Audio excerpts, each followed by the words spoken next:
وهي الجبنه القريش، بس انا مش باكلها كده لوحدها، يعني بضيف عليها اضافات فبتبقى بجد لذيذه لذاذه يعني. بصوا صراحه انا بحط كتير شويه بس عادي، ممكن لو حد عايز يحط اقل اقل يعني، ماشي يعني مثلا ايه، مش عارف شايفينه ولا ايه كده مثلا. خلينا متفقين الاول ان انا بحب منعش جدا، من الناس اللي عندها قبول، وانا بحب اكمل الفيديو بتاعه للاخر.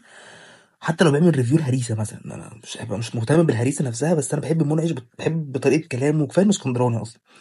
بس الحركه اللي هو عملها هنا دي مصيبه.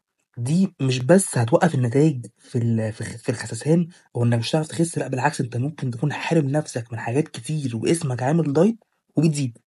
طيب ليه؟